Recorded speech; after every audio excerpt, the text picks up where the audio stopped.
Hello everyone and welcome back to Math for French Cars. As you can see today, I'm starting my video from sitting inside my car, which is quite unusual for me actually. But in just a second, this is all gonna make sense.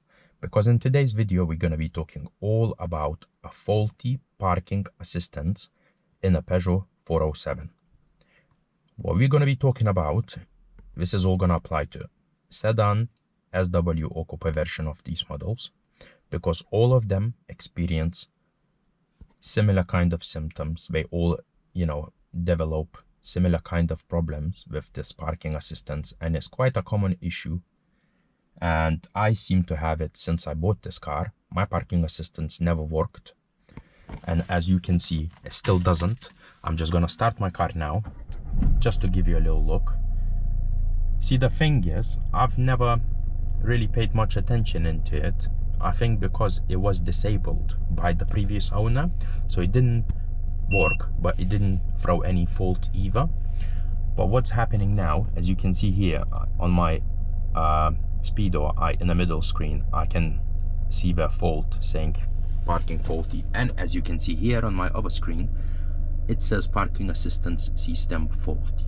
So we're gonna start from here, because this is actually good, because I can see this fault at the moment. That means the parking assistance is actually activated. You're gonna say, what do you mean by activated? Well, what I mean by activated is there is a button actually right here where you can disable your parking assistance, and it's not gonna give you any fault and it's not gonna work. It's just literally disable if a light is on and enable, and as you can see the fault comes up straight away. Enable if the little light on top of the button is actually off. So if it's enabled, if I put on my reverse, yeah, the fault stays. Now if I disable it, press the button and disable it, I put in my reverse, no fault coming up. So if you don't get no message nowhere, like on here or here, you don't get no message coming up that your parking assistance is faulty, but you don't get no parking beep, nothing. That means you might want to check this button here, make sure the light is not on top of it, because if that is, that means it's activated and your parking assistance is disabled. So you just have to enable it. That would be the simplest solution. However, this is not a case in my video, this is not a case in my car, and probably most of you find it silly that I mentioned these kind of things in the beginning of my video, but this would be the first thing you would check. Make sure your parking assistance is not disabled, and when it's activated, and if it gives a fault, then we're gonna crack on and take it from there. So as you can see here, I have my laptop. I have it here because my Diagbox software system, which I'm gonna be using to scan this 407, is actually installed on it. And you wanna lift your armrest, and you have a OBD socket here where this cable goes into, and then I'm gonna be running a Diagbox software to actually help me to diagnose and tell me what is wrong with my parking assistance. So we're just gonna run Diagbox quickly.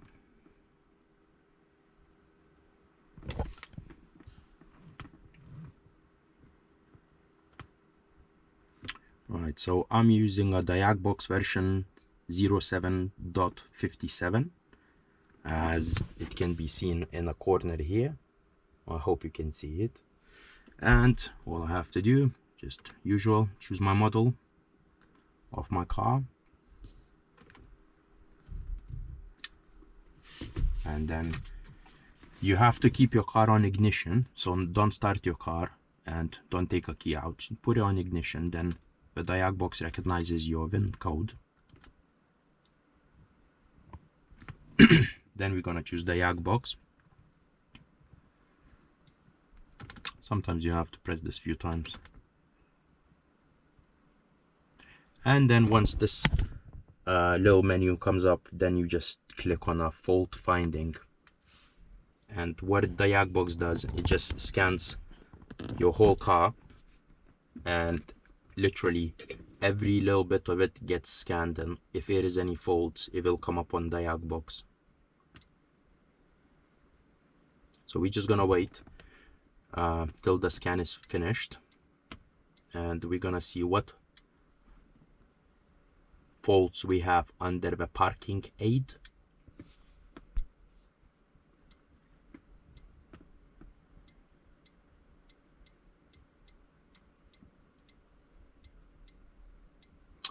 Right, and we don't need to wait for too long before we can already see that Diagbox actually found 4 problems with a parking aid, and we just need to wait for it to finish scanning now to see what's them 4 problems, what's them 4 faults. Right, my guys, so as you can see, my Diagbox is showing that in my rear bumper, all 4 of my parking sensors are actually faulty, which basically tells me that there could be a few faults. All 4 parking sensors could be faulty, but that's very highly unlikely. Loom, which leads into all 4 parking sensors, could be damaged, causing all the parking sensors come up as faulty. That could be likely. That is something which is very likely. And there is also a parking ECU module located next to your spare wheel in a boot, which we're gonna have a look in a minute. And if the connector exit to the loom leading to the rear bumper is faulty, that could be another problem. So we're gonna discuss that all in a minute. But however, now you see my one is quite it's not simple fixed, like because I don't know what's going on yet, but you might have a different fault coming up, which would be no communication with parking sensor or communication error. As you can see on Diagbox, it comes up with my seat memorization unit, which I don't even have, so it comes up with that. Sometimes when you scan your car with Diagbox, the parking aid comes up as communication error. So when it comes up with a communication error, it could be 2 problems. Parking ECU could be totally dead, water damage, whatever. It could be damaged and it wouldn't communicate with a car, with the rest of a car.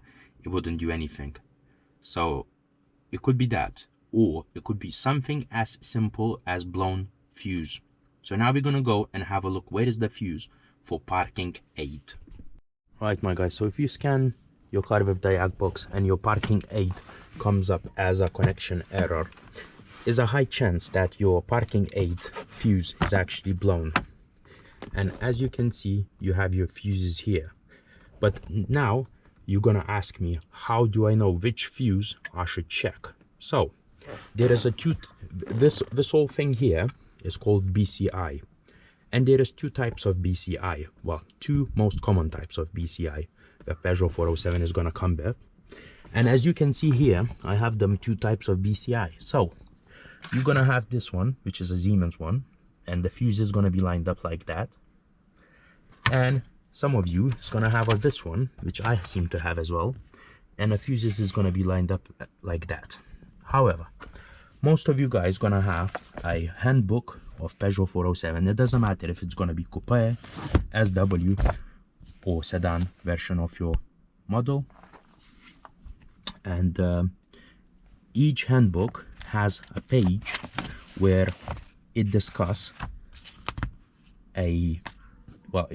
the location of your parking assistance. So I'm just gonna try to find quickly in each of these handbooks. You can see they're all slightly different. It all depends on which year is your car was made on, and you know, spec and everything else. So it's loads of different handbooks out there. However, when I look through the different handbooks, it always seems to suggest that is always a fuse named F12. It either says parking assistance control unit supply, or audible rear parking assistance, or just parking assistance. It's always seemed to be F12. So we're gonna just have a look now into our F12 fuse and make sure that that fuse is not blown. And if that fuse is blown, then you just got yourself a solution on how to be able to communicate your parking aid back with your Diagbox again to find the real reason why your parking sensors is not working. Or it might be just a simple fix as that, just to change the fuse, and it might start working back again. So we're gonna just discuss that now. And now you're gonna tell me, what should I do if I don't have my, if I don't have my handbook when I bought my car and I have no idea which fuse is dealing with a parking assistance? Well, in that case, you can Google it. There's loads of information online, or you can just literally go through every single fuse and check it.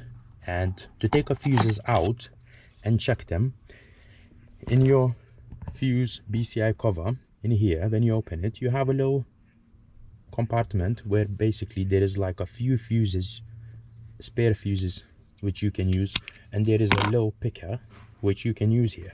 So you would just literally, I'll just do one just to show you. Pull it, pull the fuse, inspect it, have a little look. Fuse is pulling up. Have a look. As you can see, it's good. Put it back in. Go on the next one. Make sure you go through all the fuses, and all the fuses are sound. And if you found a blown one, replace it. And you never know, that might be as simple as that. If it's the fuse which deals with your parking assistance and is blown, and you replace it with a working one, it might even sort the issue. Right, so there can be another issue. If, for example, you found a blown fuse, you have replaced it, but what's happening is you scan your car after replacing a blown fuse again with Diagbox, and once again parking aid is telling you that there is no communication with a parking aid. Well, in that case, you would have to look in your boot. There is a parking ECU module, which I'm going to show you now. Right, my guys, so because my Diagbox have diagnosed that all 4 of these parking sensors here, 2 on this side and 2 on this side, apparently are all faulty, it points me out to the direction of broken loom or damaged connector on this parking ECU module, which can be found on the right hand side of your spare wheel in your boot.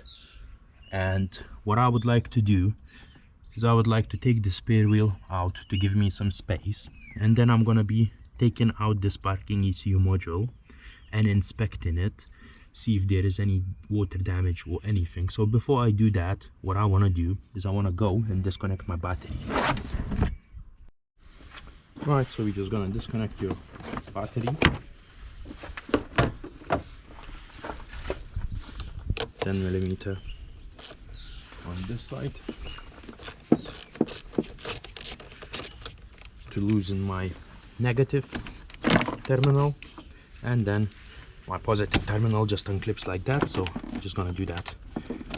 Right, so I might put this here so that it wouldn't touch, and that should be fine because both terminals are now disconnected. I can go in a boot and take off the parking ECU module. Just literally quickly removed my spare wheel out of a boot, and that's all to do with getting a better access into this parking ECU module. So we're just gonna be undoing this 2 10mm nuts for holding it in place. It's a bit rusty, not gonna lie. Seem to come off quite easy though.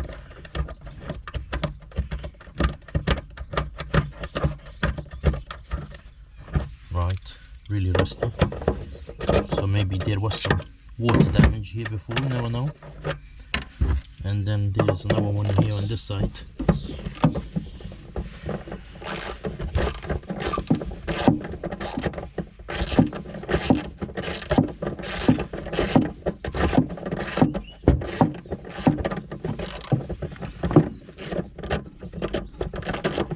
Just the 2 10mm nuts.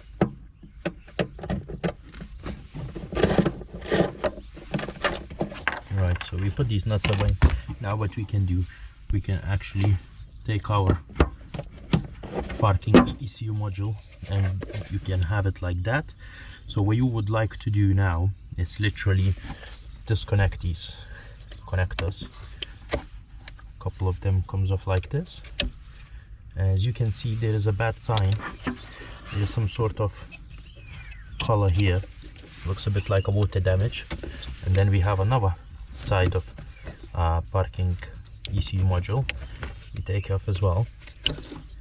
This one looks fairly clean, and then the last one is you just press the sides and remove this. And what we have here now, it's our parking ECU module.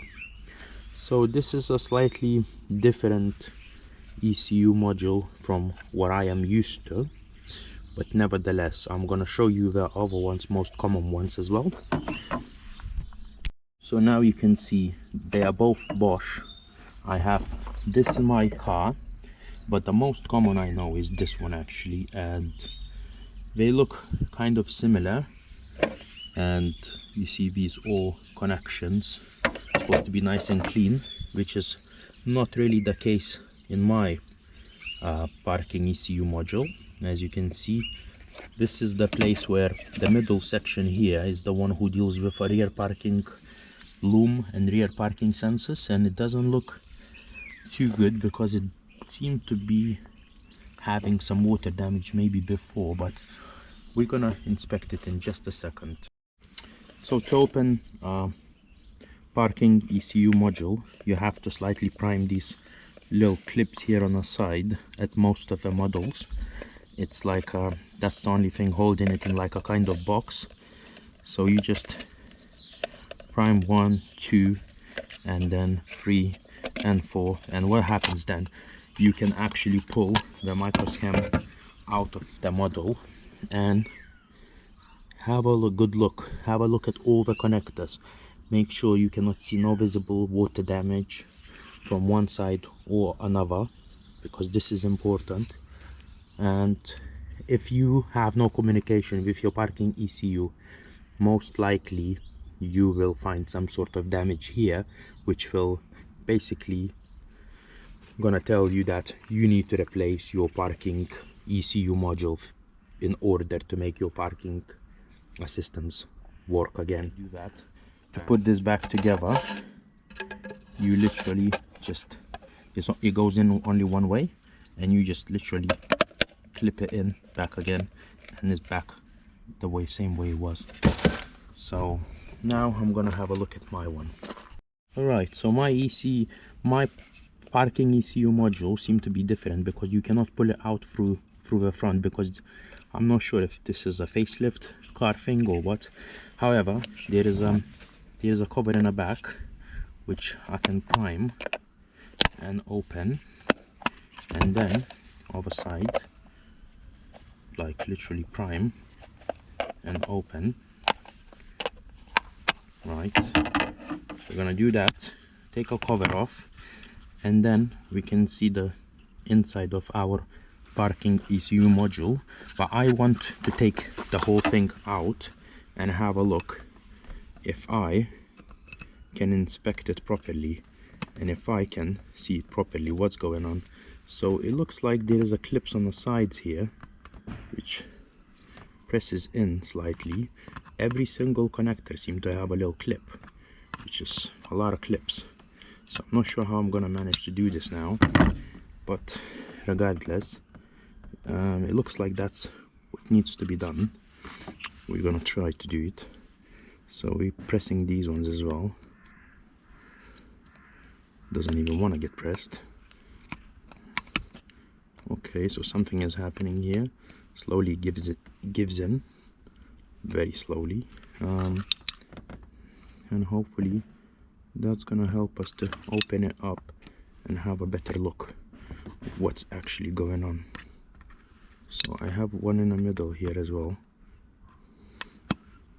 and one here. I hope you can see it.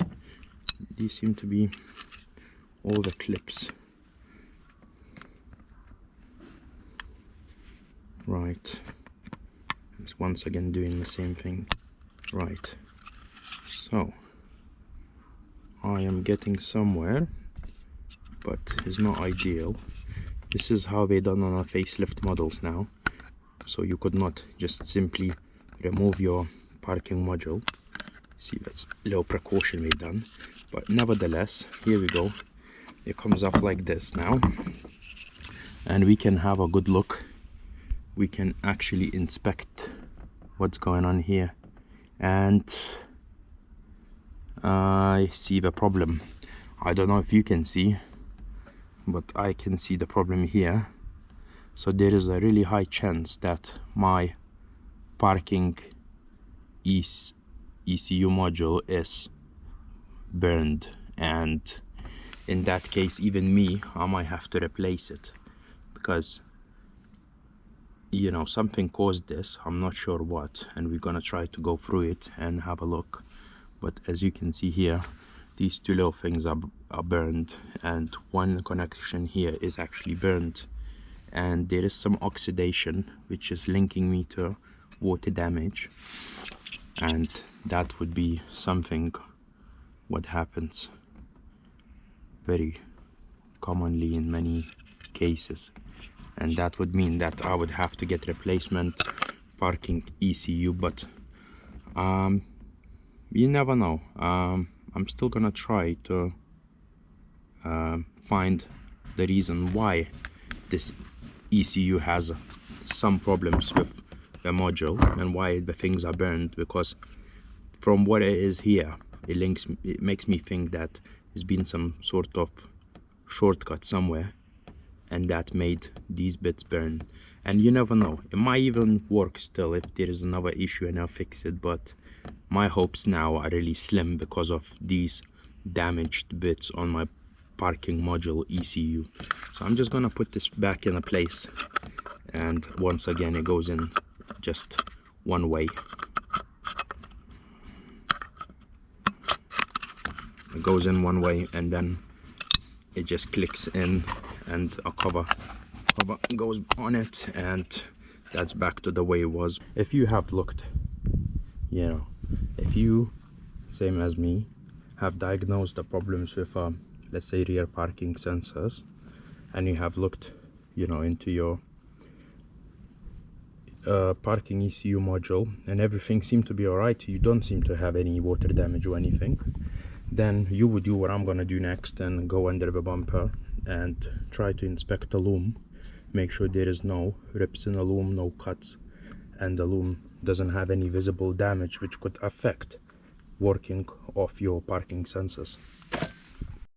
So normally you would be able just to go under your rear bumper, under back of your car, and you would be able to see all your parking sensors and you will be able to reach them. But the problem is I have a tow bar and it really obstructs my access to parking sensors. So what I'm gonna have to do is I'm gonna have to actually remove this rear bumper to be able to remove my parking sensor loom, to be able to inspect it and fix it if it needs any fixing, because as I can see here, I don't know if you can see, guys, I'll go and try to shine some light for you. I can see some damage here on a loom already, so that could be possible cause for my parking ECU module to fry. So this definitely has to come off, and as you can see, this doesn't even supposed to be like that. It's supposed to be flexi wire cable. So now I'm gonna remove this. I'm gonna remove this rear bumper, and I'm gonna be coming back to you guys as soon as I'm done with it. If you don't know how, if you need to remove your bumper as well, you can watch my video in this channel called Peugeot 407 SW rear bumper removal and replacement, and it shows you how to do it. I'm not gonna record it. I'm gonna come back to you as soon as the bumper is off. Right, my guys, so I have just popped a bumper off my Peugeot 407 SW. It literally took me like 6 minutes to take it off. What I want to show you is, you see, the problem is normally you just have this crash bar, but because I have a tow bar, I have all this extra bar here as well, so it's like an extra crash bar on top of it basically. And because of this, that was the reason why I needed to remove my rear bumper, because I couldn't access it because this was getting in the way. If this is not in the way, you see this is quite higher up, so that's actually leaving you more than enough space to access your parking sensors and parking sensors loom from underneath without removing a bumper.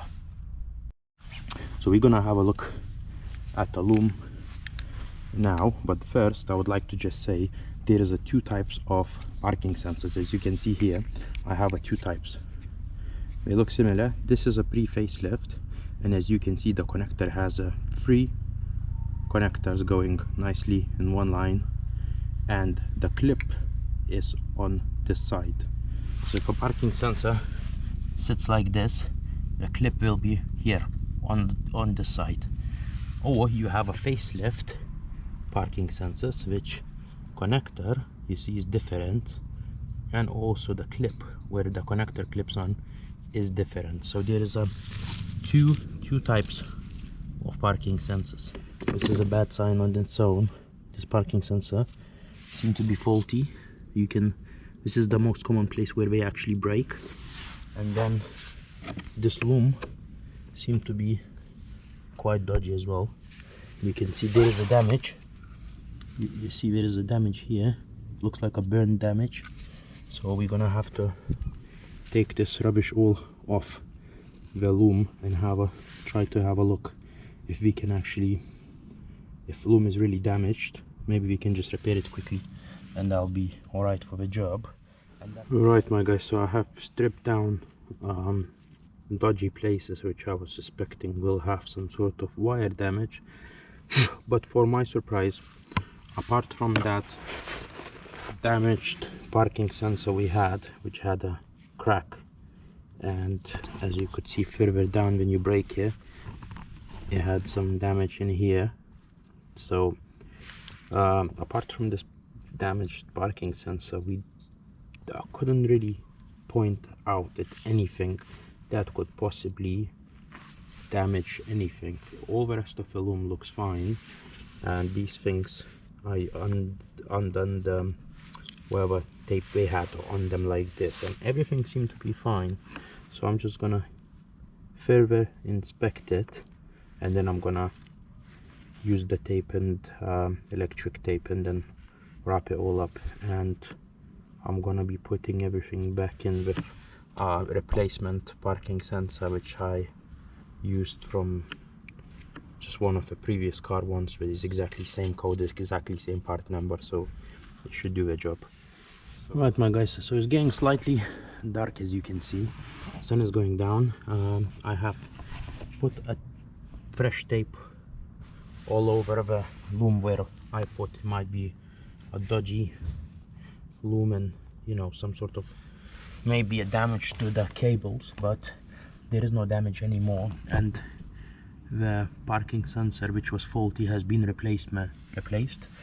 So what I'm gonna do now is I'm gonna put this bumper back on a car, and then I'm gonna probably go inside and... Right my guys, so I'm back to my car today. I had to cut last night because it was just simply too dark to work on it, and as you could see what I've done yesterday, I've took a bumper off, I've replaced nice and red parking sensor with a replacement black one which I had, which is the same part number but it was from different color car, and I'm gonna order a red one in the future and replace this black one with a red one to match the paint work. But for now I'm just gonna leave it like that, because the next thing I want to do is I want to order replacement ECU module, because I took this guy inside the house yesterday and I've inspected further down, and there's just too much damage in the little places. A few of these connectors actually damaged, and is excessive water damage. The actual panel where everything is soldered on is damaged between the layers, so I have to throw this one away basically, and I'm gonna have to wait for about 2 weeks for replacement one to come. And when I'm gonna receive a replacement parking ECU module, I'm gonna be making a part 2 of this video where I'm gonna be installing a replacement one and making my park assistance system work back again. But for you guys, I still have something to show, and if you have checked your parking ECU module and everything is fine, and depends on where Diagbox found your faulty sensors. If your faulty sensors was in the rear, then you go underneath, or you remove the bumper and have a good access to all the parking sensors and the Loom to inspect it, and if there is any damage you sort it out. But one thing we haven't talked about is what if you discover a faulty parking sensor in the front of your car. Well, now we're gonna go to the front of my car and I'm just gonna quickly show you something. Right, my guys, so if you have discovered a faulty parking sensor in the front of your car, a few things for you to know is that if you lift the front of your car, you can actually easily access a parking sensors. Here is quite easy to reach. As you can see, you can see is right behind you, next to your number plate, there is 2, and there is a 2 kind of higher up. You're not gonna be probably able to see, but all 4 parking sensors is fairly easy to access, and the Loom is actually shared with fog lights. So there is going to be 4 connections for the parking sensors, and there's going to be 2 connections for fog lights. In the coupe, there's going to be 6 connections for parking sensors and 2 connections for the fog lights. So one last thing is, if you need to disconnect the Loom, the connector for the Loom is going to be behind this shield extension, which goes under the side of a bumper, and it's normally done up with a T20 T25 Torx screws, which comes out when you undo it anti-clockwise. So once you remove this, and I'm gonna just maybe remove it to show you quickly, you're gonna be able to see the connector of the Loom, the beginning of the Loom. And if you need to remove it to inspect it properly or do any work on it, that will be the place where you disconnect it.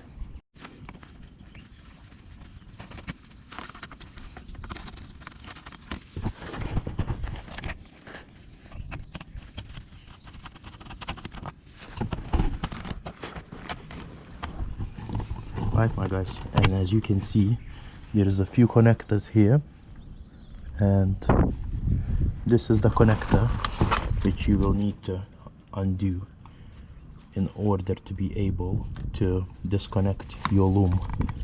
And from this connector you'll have 2 connections going on to fog lights, and 4 or 6, depends on if you're working on SW sedan or coupe, for the actual parking sensors. So just a few things to know really, and yeah, you just need to inspect it and make sure everything is fine. And if you had a fault, there will be something somewhere, you just have to look for it, and hopefully that's gonna help you to sort out your parking assistance. Right, so here we are back in the same place we started this video from, and the outcome was something I wasn't expecting. Damaged parking sensor, burnt and water damaged parking ECU module, slightly damaged in a way Loom connecting them 2 together, and we have replaced the parking sensor. We have tidied up the Loom. You've seen what I've done. I always try to show the things the way they are, and at the moment all I can say is I'm gonna have to wait for 2 weeks for new parking ECU module to come through, and once that is here, I'm gonna be making a shorter video on how I install it and how I make this parking assistance work back again. But I really hope that this video was helpful for you guys, and hopefully it's gonna help you to diagnose and find the fault in your parking assistance if you have one. And fingers crossed, hopefully you never get to experience it, but if you do have one, I hope you'll find the help you need in here. And if you like my video, please like, subscribe my channel, and stay tuned, because I'm gonna see you in the next video. Thank you for watching.